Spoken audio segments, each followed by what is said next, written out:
A NASA technician uncovered erased Apollo recordings.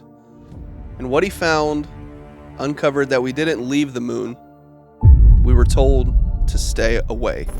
The first time he noticed something was wrong, it wasn't because of what he heard.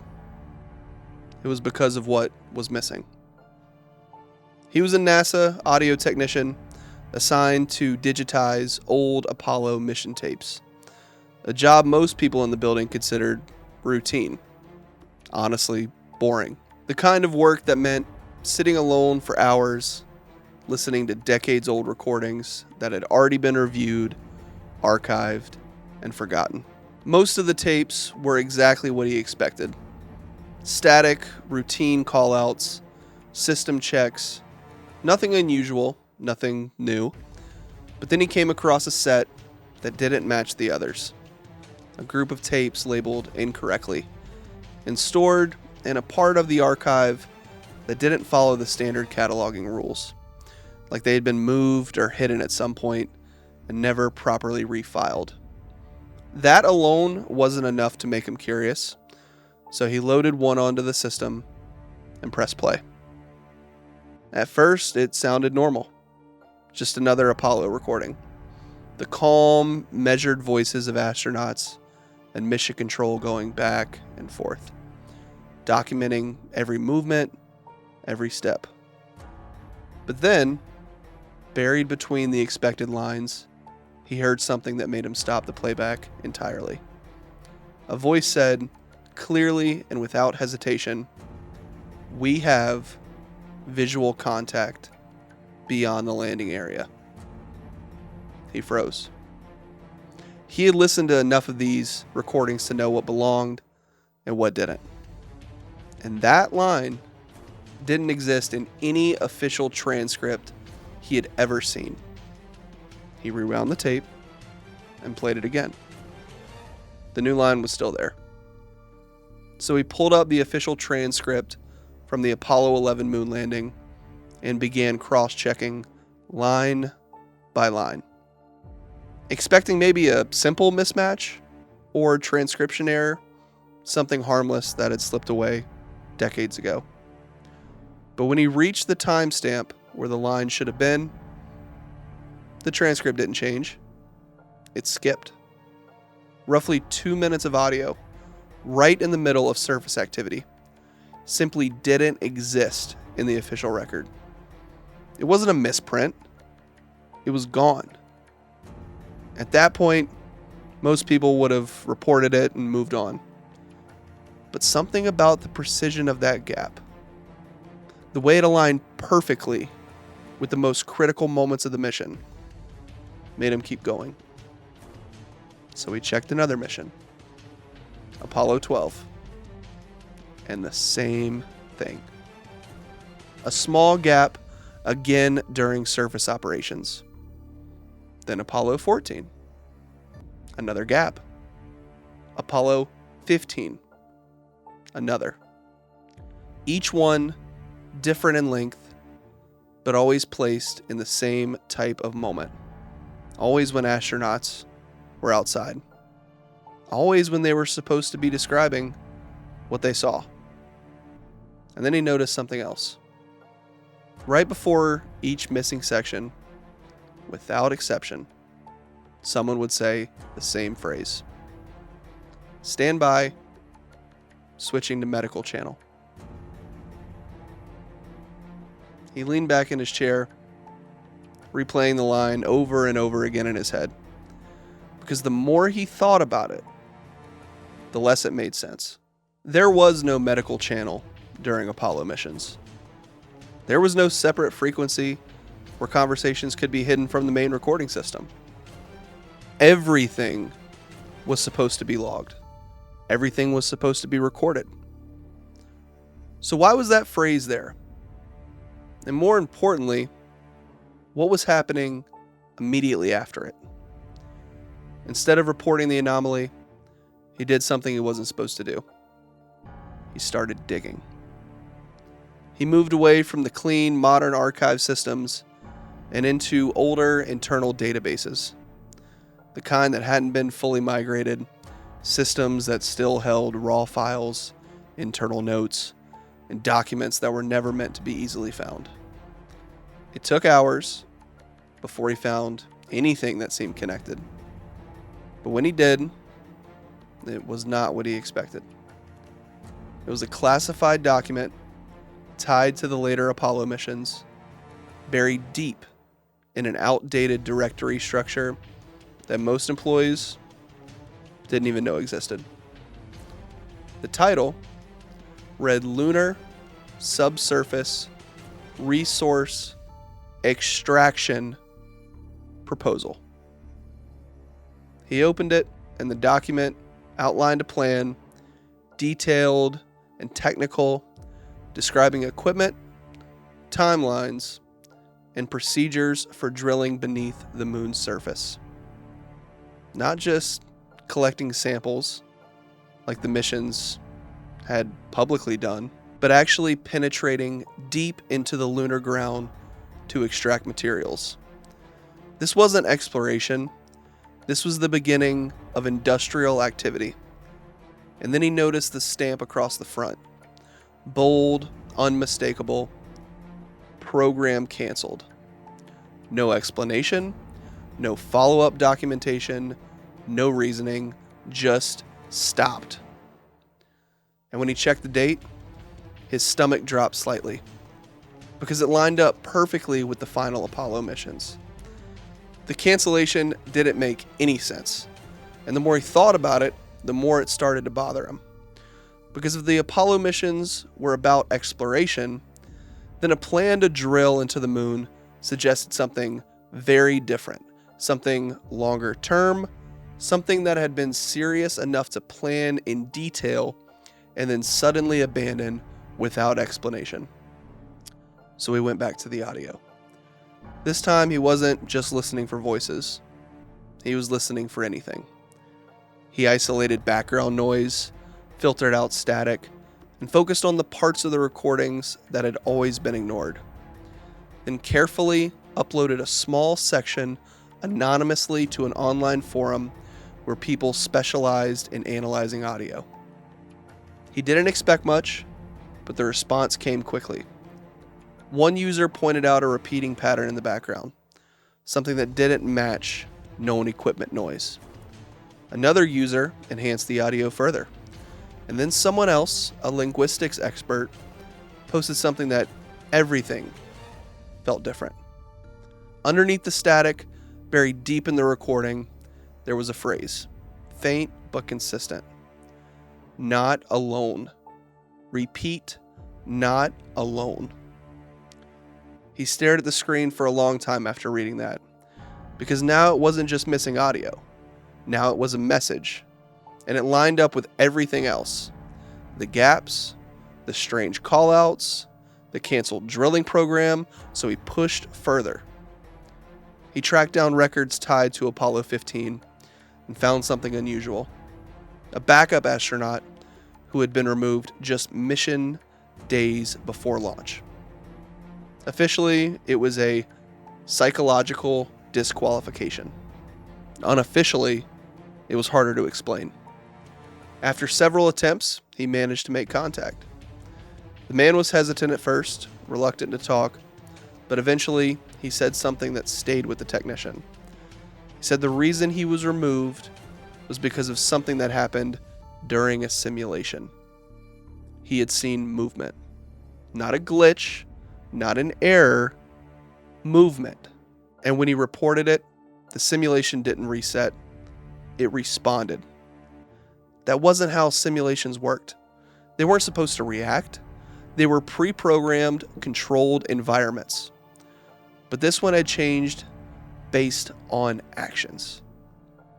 Later, the technician found internal notes describing something called adaptive simulation feedback, which in simple terms meant the system was capable of responding in real time. But that raised a bigger question. Responding to what? And then he found the next piece. Apollo 17 had carried equipment that had never clearly been explained in public records. And when he dug into internal documents, the purpose became clear. It was designed to detect movement. Not dust displacement, not light reflections, actual movement in places where nothing should be moving. He compared the missions again, this time focusing on anomalies instead of timelines, and the pattern became obvious. Each mission showed more activity than the last, more gaps, more strange callouts, more inconsistencies. Apollo 17 had the largest missing section of it all, over 7 minutes. And in the portion that remained, one line stood out above everything else. It followed us back to the module. Then the audio cut completely. And after that mission, we never went back. By the time he reached this point, it wasn't curiosity anymore. It was a pattern that refused to be ignored. So he followed the last thread he had left. He located an old storage facility tied to NASA Apollo equipment. A place that was technically still in internal systems, but rarely accessed. Mostly because everything inside had already been cataloged decades ago. Or at least, that's what people thought. Inside, the building felt untouched. Like time had stopped moving forward. Rows of sealed containers stacked carefully, each one labeled and archived. One label caught his attention: contamination risk. He opened one of the containers. Inside were tools brought back from the moon. Now, at first glance, they looked normal, but under closer inspection, he saw something strange. Tiny markings across the surface, and not scratches from use, not damage from transport, patterns, as if something had tried to grip them, hold on to them. He moved through more containers, same markings, same patterns. Then he found a document, classified, dated shortly after Apollo 17. It was a directive, clear and direct: terminate all manned lunar operations indefinitely.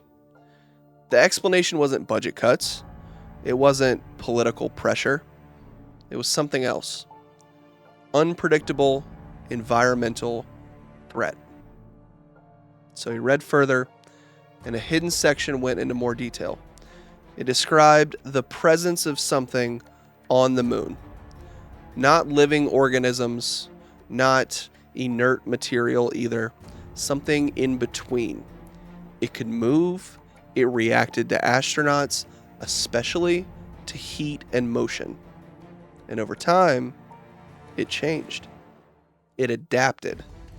The more missions that went to the moon, the more its behavior shifted. The concern wasn't just what it was what it could become. And the biggest risk wasn't being there, it was bringing it back. He sat there for a long time after reading that, and he went back to the audio one last time. The final recovered line from Apollo 17 played through the speakers. They're not defending the moon. They're containing something underneath it. That sentence changed everything because it reframed the entire situation in a way that made the past and the present collide. If something was being contained beneath the moon's surface, then leaving wasn't a solution. It was a delay. So he turned his attention to current missions, specifically the Artemis Program, which had been publicly presented as humanity's return to the moon, a continuation of exploration, a new era of discovery. But when he looked closer, the details told a different story. Mission objectives repeatedly referenced subsurface mapping, tracking heat changes underground, and monitoring movement within the lunar soil. Those were not typical priorities for a landing. They were focused, specific, targeted, and then he compared the coordinates.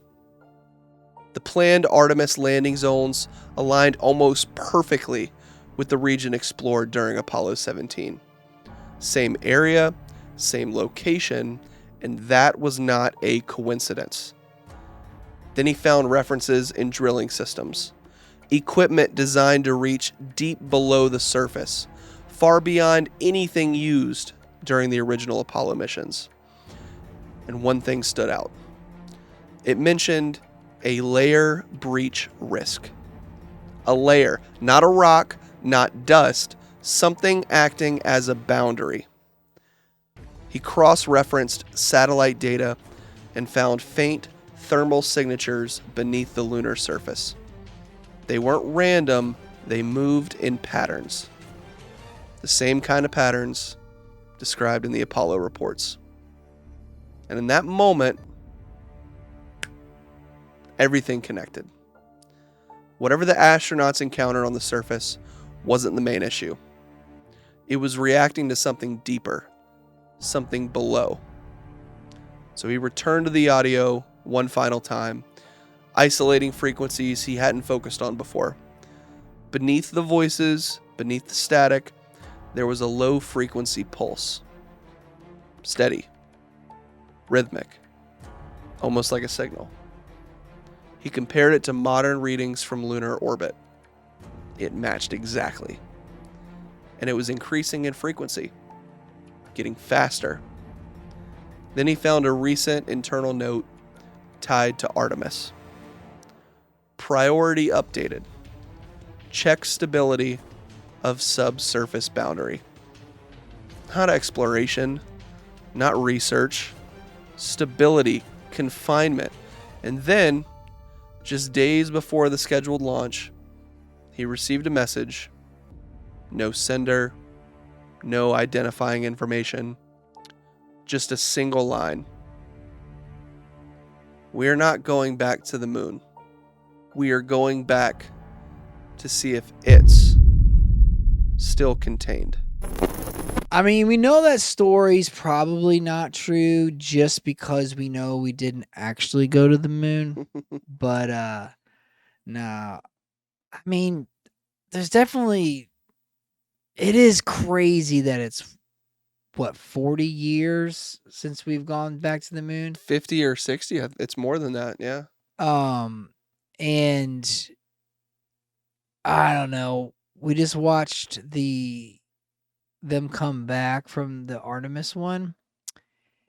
And I kind of felt like, they could have had a better way of picking them up after they landed them in the ocean. It was almost like they tried to make it look so primitive, like we haven't gotten that much more tech since we went to the moon, to kind of like blend that in, because, they landed in the ocean and they stayed there for an hour. Why couldn't they just like pick it up and put it on a ship? Why couldn't they just get them out? Pressurize? I don't know. But like, they were out there on rafts and boats, and like, you think that you would have like, better tech to pick the people up out of the ocean if you just went and flew in outer space. Now, flat Earth and all that other stuff. What are we going to say about that now? Not that we believe in the flat Earth or anything, but the whole idea is that radiation belt thing that we've never been through. Obviously, they could have still faked anything, but they just went through it with people. And supposedly one of the biggest arguments is that. So, very interesting that during the pandemic, they're like, hey, we do have stuff that's from outer space that we didn't make. And then Obama comes out and says, aliens are real, but Area 51's not real. And then now we're going back to the moon for the first time, but yet we're doing a practice run before we can land it. Like, it's been 50, 60 years. Tech has only gotten astronomically better. Why in the world are we doing a test run around the moon? I don't know. But is there some files that they are keeping that they have not released? I'm sure of it. Yeah, I mean, I think most people would agree if you ask people, it's like, hey, do you think there's anything they learned from the Apollo missions that they haven't released to the public? Whether that is stuff like this where there is something underneath the lunar surface, or if it's something just trivial enough to that it wouldn't even matter. There's for sure stuff that they haven't told us. I mean, what about the theory of the soul suckers? Do explain. Well, I don't know much about it, but there's theories that they were there and then they heard, like the two guys, Armstrong and Aldrin or whatever, whoever those guys were. And they went there and they heard stuff that scared them and came back and they saw creatures moving and all that crap. And they were terrified. All sorts of, I mean, time gives you so many time, so much space to just fill up those gaps with what could have happened and why it could have happened. And don't forget the reason why we did it was a Cold War race to beat Russia to the moon. And then they're the ones with the space station, International Space Station. Well, look at it. Look at it now. I mean, there was a space race during the Cold War. What do you know? There's a new space race. Now it's China. They're very, very advanced in their space program. Really? Really, really advanced. And that's more so, I think, what this is. But you brought up a good point earlier, just how archaic the recovery was of the pod. I mean, it's the most high-tech, cutting-edge thing ever, and then they land, and it's like they did a 15-minute segment on how they're going to inflate the rafts and then just tie them with high-tech rope. I know what rope is. That was pretty it's like standard you just rope. went into outer space and went around the moon, but when we get back, we got pool toys and some rope. Yeah, it like the juxtaposition there was crazy. And it is that by design. That's what I think was interesting about you said. Like, is it because if you want to play devil's advocate, it's well, we haven't been there in 60 years, so our last notes on how to do this were from back then when that was a cutting edge raft back in the day, and that's just how we do things. Have we not advanced that much just because we haven't done it, or to your point, is that them trying to lean into the fact, be like, hey, like we haven't done this in a while. We're still experimenting. Like they're trying to throw blinders on and kind of mask the whole thing. I don't know. Yeah, and then another thing too is,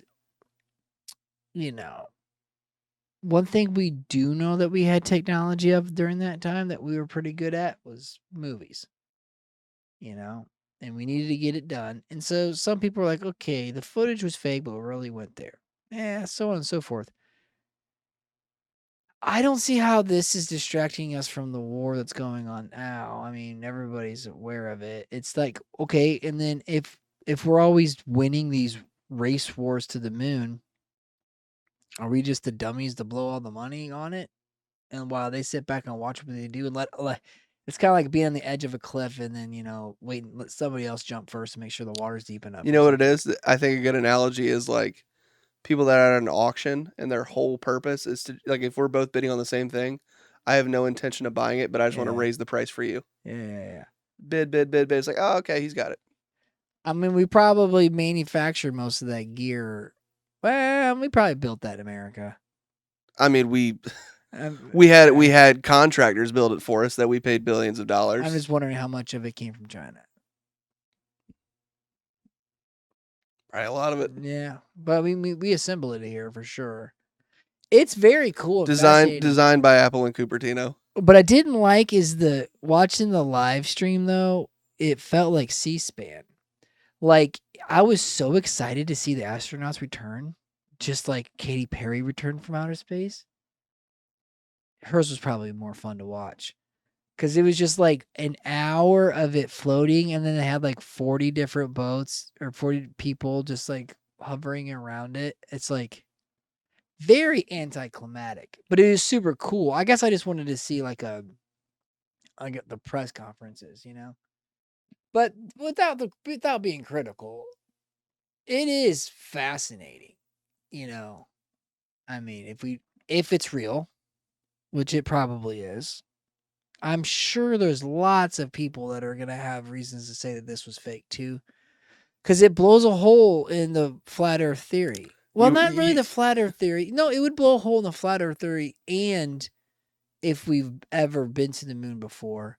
So maybe that's what they're doing too, is trying to. But why? What's the angle here? Yeah, that's something that I think about is like in the Cold War era. I think that happened as well. Like, I think we did go to the moon in the Apollo missions, but I think there was more. If they had a reason to fake it, I think they had more of a reason to fake it back then than they have today. Like, I don't necessarily know what we like. Do we have more pride in America? Like, if people are already upset with the current administration, I don't think seeing NASA go around the moon is going to be like, oh, you know what, America 250 now. Like, I don't know if this is going to shape public perception like it did back then. It's just there's so much more going on with social media. It's not as big of an event. Like back then, like everybody that had a TV, my dad talked to me about it. He remembers when he was super young watching that with his family and everybody was locked into it. Now it's like I guarantee the majority of people in this country probably didn't even know that it was launched. They probably heard about it, but like they didn't know. Oh, it launched today. I didn't know. Yeah, no, that's a great point. And I want to say for the record, I don't think that we landed on the moon. Because if we did, we would have done it this time. We wouldn't be doing practice runs. Like, just look at where Hollywood was then. That was our superpower. And look at technology and where it is now. The microchip. So much has changed since the time we went to, like, if we could pull up like the type of vehicles people were driving and like all of the tech that people had, and like we didn't have cell phones. Like, so that's still the same argument. Like, why didn't we go back? But now we are. So, like, what's the point? I don't know. Like, I thought at first it was to go see what the dark side of the moon looks like. But apparently we already have images from satellites from it, supposedly. So, I don't know. I'm a natural skeptic, but like, it's fun. It's cool. I like it. And I think that this makes me believe we landed on the moon a little bit more, but not really. Why do we have to practice? Why has it been so long? Like, what are we practicing? It's an expensive practice. Like, if we can get there, we should be able to land. Like, landing on the moon should be the easier part than getting there and going around it and using the world spinning to launch us there. So we did it completely different. We just drove straight towards it last time, landed right on that thing like it was a destination. This time we're like, well, let's get wind up on the Earth and then throw us up there and then hopefully get that rotation from that We got gravity. we got thrown by the Earth and caught by the moon. Yeah, so it's kind of like, if that's how that works, then it kind of makes it look like the original mission was bullshit. Obviously, it doesn't matter, really. I mean, I guess it does matter, but I don't know why. Well, this is another reason if you're going on that belt of like why it would have mattered to fake it back then. I completely understand why you would fake it back then. Well, and it's that also makes more sense than going. It's also like you were in a legitimate Cold War. You're not just selling it to the public. You want the Soviets Yeah. to think that you did it. For sure, and I get that, and that makes more sense. That makes more sense to make it fake than it does to make it work. It's kind of like, rushing a shouldn't go there. But they went from like we can't go to we're going, and now we have to use like momentum, the slingshot. I don't know, a little sus, but it is cool. And it would be cool to see what these people are like, because the other dudes that went were super weird in interviews for a long time and then either lost their mind or something because they said a bunch of crazy stuff like it didn't happen. In interviews on national television, they said stuff. I don't know, but it's super cool. I like space. It's super awesome. I don't know. But is there secrets? Absolutely. They don't tell us anything. We're just little bitty sheeples. They're all buried underneath the surface of the moon. We stopped looking. We stopped digging. We're going back to dig, according to this story. So I don't know as well. It is something that I think, is it a net positive for humanity? It's net cool. like I don't, sure, like if we destroy our planet to the point where we have to go live somewhere else, then I guess, yeah, at that point it'll be. But we ain't living on the moon, bro. That's fair. We're not living on the moon. Didn't Elon scratch the whole Mars thing? Yeah, after about 5 years of looking into Mars, we're kind of like, hey, we could just like kind of go to the moon and like basically. My conspiracy theory there is that the Mars mission was going to be way harder and like take way more time, and he was going to be dead. He was going to be dead, so he's like, well, I want to do this, so let's just go to the one that's like 1/10 of the distance away. And it would be cool to practice on the moon. That would make sense. Kind of, but how? Here's more of a flat Earth thing. Why doesn't the moon spin? And why do the stars in the same spot when the world turns? If the moon doesn't spin, but Mars does, then it's not really practice. I think the practice is just going to space and getting back and landing, not blowing up, which is dope. Hey, no matter what, even if it's fake, they flew up there and flew back, and they're up there for 10 days. They went up there. I mean, they went up there. I don't know if they went to the moon and flew around or not. Didn't look at the footage. Obviously, you can fake anything. But... We go back and review the footage of like the moon, and there's just a Sora logo bouncing around. Yes, to say that's why we got back to the moon, because of AI. Right. I don't know. It's interesting. I'm excited about it. Hopefully, in a couple years, we'll have a successful moon landing with either Artemis 3 or Artemis 4. And a story like this does make you think, like, what? There's... We were sold this mystique of the moon, and then when we stopped going, they were like, yeah, well, there just really wasn't there, so we stopped going. And now we're going back. It's like, well, are we going back just because like we haven't done it in a while, and it's because a cool story? It's the invention of AI. It's the AI. Sam Altman, you did this. Let us know what you think. Leave a comment below. Did you watch the Artemis missions? And shout out everybody that tuned in on TikTok for the live stream of the rocket launch. Appreciate all you for watching. Drop a comment if you were in there. We will see you in the next video. And don't forget, you can be a member now. Don't forget. Click down below. Exclusive content, exclusive videos, exclusive live streams just for members. Details are right below this video. Just hit the subscribe button and you'll see all the details on how to become a member. It helps us keep making this content for you, driving us further. So for all of our members, we really, really do appreciate it. We will catch you in the next video. Peace. Peace.